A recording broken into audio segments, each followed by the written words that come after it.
Hey guys, welcome back to the bro monkey YouTube channel. So guys, मैं जानता हूँ मैंने वीडियो काफ़ी टाइम से नहीं डाला। उसका रीज़न ये है कि मेरी तबीयत बहुत ही ख़राब थी, इसी वजह से मैं वीडियो नहीं डाल पाया। लेकिन मैं आ चुका हूँ आपके बताए गए टॉपिक पे वीडियो लेके, जो कि है माई हीरो अकेडमिया के टॉप 10 वीक क्वैक्स के बारे में। क्वैक्स क्या है? तो क्वैक्स एक तरह से एक सुपर पावर या एबिलिटी है। इतना ही समझ लो, आसानी हो जाएगी। तो क्वैक्स एक तरह की सुपर पावर होती है। तो अब जानते हैं कि माई हीरो अकेडमिया के 10 सबसे कमजोर क्वैक्स कौन कौन से हैं। लेकिन वीडियो शुरू करने से पहले अगर आप चैनल पर नए आ रहे हैं तो मेरे चैनल को सब्सक्राइब कर दीजिए और वीडियो को लाइक कर दीजिए। और कमेंट सेक्शन में आपको मेरे दूसरे चैनल का लिंक मिल जाएगा और सोशल मीडिया हैंडल्स भी मिल जाएंगे, तो आप मुझे फॉलो भी कर सकते हैं। और हाँ दोस्तों, कमेंट सेक्शन में जरूर बताना कि आपको अगली वीडियो किस टॉपिक पर चाहिए, ताकि मैं उसी टॉपिक पर वीडियो बना सकूं। फिलहाल इस वीडियो को शुरू करते हैं। सो गाइस, इस वीडियो में मैं जो भी क्वैक्स बताने वाला हूं उन सब की लिस्ट रैंडम होने वाली है। तो इसमें मैं ये नहीं बता सकता कि कौन सी ज्यादा वीक है और कौन सी ज्यादा ही बकवास है, लेकिन जो नंबर 1 पे होगी वो सबसे बकवास होगी ही होगी। और इस लिस्ट में बताए गए जो भी क्वैक्स हो सकते हैं कि उनके अलावा भी कोई और क्वैक हो जो मिस हो गया हो, सो उसके लिए माफ कर देना। तो वीडियो को शुरू करते हैं। Number 10, slip gas with no immunity. आपको लगता होगा कि गैस प्रोड्यूस करना एक काफी कूल पावर होगी, जो काफी यूजफुल भी है, वो भी तब जब किसी को एक साथ बहुत सारे एनिमीज या ओपोनेंट से लड़ना पड़े। लेकिन क्या हो अगर आपकी गैस का असर आप पर भी होता हो, यानी कि अगर आप गैस प्रोड्यूस करते हैं किसी को हार्म करने के लिए, लेकिन आप खुद भी उससे घायल हो जाएं। जी हाँ, मैं बात कर रहा हूँ मस्टर्ड की। जो मस्टर्ड है उसके पावर है वो स्लिप गैस को प्रोड्यूस कर सकता है, लेकिन वो खुद ही उससे इम्यून नहीं है, यानी कि उसकी गैस का असर उस पर भी हो जाता है। जिससे बचने के लिए मस्टर्ड एक मास्क पहन के रखता है ताकि उसकी गैस का इफेक्ट उसके ऊपर ना हो। तो ये पावर काफी ज्यादा बकवास लग रही होगी आपको कि भाई ये कैसी पावर हुई, यूज ही नहीं कर सकते इसका मतलब तो। लेकिन मस्टर्ड ने तरीका ढूंढ ही लिया है, इसलिए इसे मैंने नंबर 10 पे रखा है।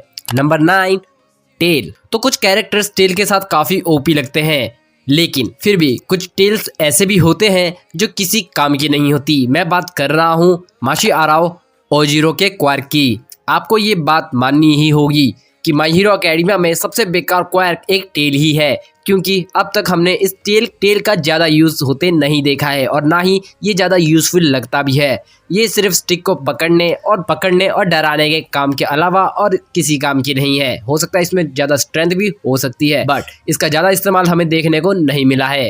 Number 8, electrification with over use. Electricity अपने आप में one of the strongest ability हो सकती है किसी के भी लिए, अगर इसे यूज़ करना जान जाए। खास तौर पर तब जब कोई इलेक्ट्रिसिटी को टेजर की तरह यूज कर सकता है किसी को भी नॉकआउट करने के लिए, जो कि एक काफी आसान और सेफ तरीका भी है अपने दुश्मनों से निपटने का। लेकिन क्या हो अगर मैं कहूँ कि आप अपनी इलेक्ट्रिसिटी के क्वैक का फुल यूज ही नहीं कर सकते। मैं बात कर रहा हूँ डेंकी कामिनारी के क्वैक का, जिसका नाम इलेक्ट्रिफिकेशन है, जो इलेक्ट्रिसिटी को मैनिपुलेट करने में डेंकी की मदद करता है। लेकिन जो डेंकी है वो अपने इलेक्ट्रिसिटी की पावर का फुल यूज ही नहीं कर सकता। ऐसा क्यों? तो उसका रीजन है कि जब भी जो डेंकी है वो अपने इलेक्ट्रिसिटी की पावर का ओवर यूज कर लेता है तो उसका दिमाग बौखला जाता है। जी हाँ, जो डेंकी है वो पगला सा जाता है या फिर पागल हो जाता है आई थिंक, क्योंकि उसके दिमाग की सर्किट्स हिल जाते हैं जब भी वो अपने इलेक्ट्रिसिटी की पावर का ज्यादा यूज या ओवर यूज कर लेता है, जो कि उसके लिए काफी ज्यादा खतरनाक भी हो सकता है। अगर वो अपनी पावर का एक लिमिट से ज्यादा यूज करे तो उसकी डेथ भी हो सकती है। नंबर 7, लो ऑब्जेक्ट अट्रैक्शन। लो ऑब्जेक्ट अट्रैक्ट को आप एक तरह से ग्रेविटी पावर या टेलेकिनेसिस पावर से कंपेयर कर सकते हो, लेकिन इसकी जो कैपेसिटी हो काफी ज्यादा लो होती है। और ये नाम भी जो मैंने इस क्वार्क का बताया वो भी इसका ऑफिशियल नाम नहीं है। ये क्वार्क है इनको मिडोरिया की, जो कि मिडोरिया की मॉम है, और जो मिडोरिया है वो मुझे यूजी का भाई लगता है। आई डोंट नो क्यों। ये क्वार्क किसी भी ऑब्जेक्ट को अपनी तरफ अट्रैक्ट करता है, जो सुनने में काफी ज्यादा ऑसम लग रहा होगा कि भाई कुछ भी उठाओ, अट्रैक्ट करो और किसी के ऊपर भी फेंक दो, चाहे वो रिमोट हो, फ्रिज हो या कुछ और। लेकिन मिडोरिया की मॉम का क्वार्क है वो काफी ज्यादा स्लो काम करता है, और वो भी छोटी छोटी चीजों पर ज्यादा अच्छे से वर्क कर पाता है।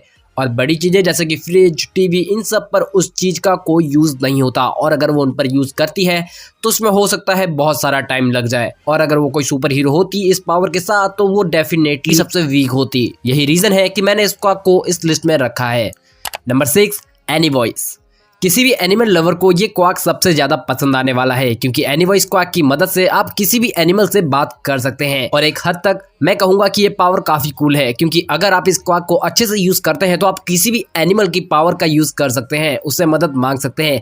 लेकिन जो बंदा इस क्वाक को यूज करता है वो शायद इतना चालाक नहीं है। koji koda के पास एनी वॉइस क्वाक है, लेकिन अभी तक ऐसा कुछ हमने नहीं देखा जिससे हमें लगे कि ये क्वाक काफी ज्यादा स्ट्रॉन्ग है, ये काफी ज्यादा यूजफुल है। Number 5, invisibility. हम लोग हमेशा सोचते हैं कि इनविजिबल होना एक ऑसम सुपर पावर है, लेकिन तब जब आप अपनी इनविजिबिलिटी को कंट्रोल कर सकते हैं, जब मर्जी गायब हो सकते हैं, जब मर्जी विजिबल हो सकते हैं। तोरू हागाकुरे के पास इनविजिबिलिटी का क्वर्क है, जिसकी वजह से तोरू हमेशा ही गायब रहती है। तोरू एक तरह की अटेंशन सीकर टाइप की है, मतलब ये कि उसे हमेशा अटेंशन चाहिए, लेकिन उसकी पावर और उसके क्वार्क की वजह से उसे कोई अटेंशन नहीं दे पाता। नॉर्मल सी बात है, वो हमेशा इनविजिबल रहती है तो किसी को ये पता ही नहीं होता कि वो उनके साथ है भी या फिर नहीं, जिस वजह से वो काफी ज्यादा लोनली भी फील करती है। तो ये पावर भी किसी काम की नहीं है तोरू के लिए, क्योंकि वो एक अटेंशन सीकर है और इनविजिबिलिटी उसे सबकी नजरों में गायब रखती है, जिसकी वजह से उसे अटेंशन नहीं मिल पाता और इसी वजह से वो अपनी पावर का भी फुल यूज नहीं कर पाती। Number 4, mushroom.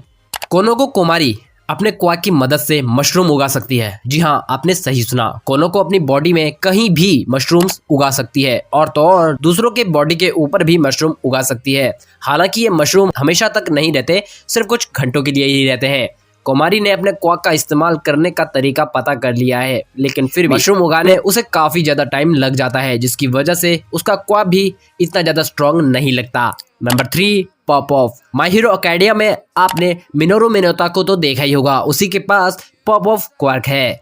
ये क्वार्क अपने यूजर के सिर से बॉल जैसे पॉप ऑफ जनरेट करता है। ये पॉप ऑफ बॉल बेहद चिपचिपे होते हैं और ये किसी भी सरफेस से चिपक जाते हैं सिवाय मिनोरू मिनेता के। लेकिन जब भी मिनेता पॉप ऑफ बॉल्स को हद से ज्यादा जनरेट कर लेता है तो उसके सिर से खून बहने लगता है, जो कि उसके लिए काफी ज्यादा डेंजरस हो सकता है। लेकिन इसके बावजूद भी मिनेता ने इस क्वार्क का काफी सही से यूज करना सीख लिया है और एक क्वार्क का अगर सही इस्तेमाल किया जाए तो ये काफी ज्यादा कूल भी हो सकता है।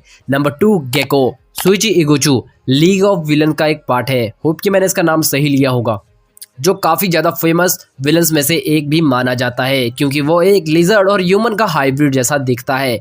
इसके क्वाक के बारे में ज्यादा बताया नहीं गया, लेकिन मांगा में हमें देखने को मिला था कि इसका क्वाक गेको है, जो इसे चीजों से चिपकने की एबिलिटी देता है, यानी कि ये किसी भी सरफेस से चिपक सकता है। और सिर्फ चिपकने की एबिलिटी से ये हीरो तो नहीं बन सकता था, तो ये विलन ही बन गया। लेकिन चिपकने की एबिलिटी की वजह से नहीं, इसने कुछ एक्स्ट्रा स्किल्स भी सीखी जिनकी वजह से ये एक विलन बन पाया। और ये क्वाक सच में बहुत ज्यादा बेकार है, क्योंकि अगर आपके पास भी चिपकने की एबिलिटी होती तो आप दीवार में चिपकने के सिवा और कुछ नहीं कर पाते। तो हाँ, ये क्वाक सच में बहुत बेकार है।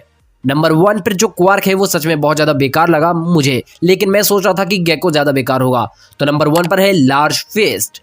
तो लार्ज फिस्ट सबसे वीक क्वाक है, जो कि है इत्सुका केंडो के पास। जो केंडो है वो क्लास 1B की प्रेसिडेंट है और वो काफी ज्यादा इंटेलिजेंट, काफी ज्यादा लकी भी है, लेकिन उसका ये क्वाक काफी ज्यादा बकवास और डिसअपॉइंटिंग है। जो केंडो है उसके क्वाक को बिग फिस्ट कहा जाता है। मैंने आपको लार्ज फिस्ट बताया, बट इसको बिग फिस्ट भी कहा जाता है, जिससे वो अपने मुक्के का साइज बड़ा या छोटा कर सकती है और जितना वो अपने हाथों के साइज को इंक्रीज करती है उसकी स्ट्रेंथ भी उतनी ही बढ़ती जाती है। लेकिन फिर भी इसमें काफी सारी कमियां हैं। अगर वो अपने हाथों का साइज बढ़ाएगी तो उसका हैंड भारी भी हो जाएगा, जिसे वो उठा भी नहीं पाएगी। सो इसी वजह से इसका एक काफी ज्यादा डिसअपॉइंटिंग लगा मुझे। वेल, हो सकता है वीडियो में कुछ चीजें मिस्टेक हो गई हों और कुछ चीजें मैंने मिस कर दी हों, तो मुझे आप लोग जरूर बताइएगा।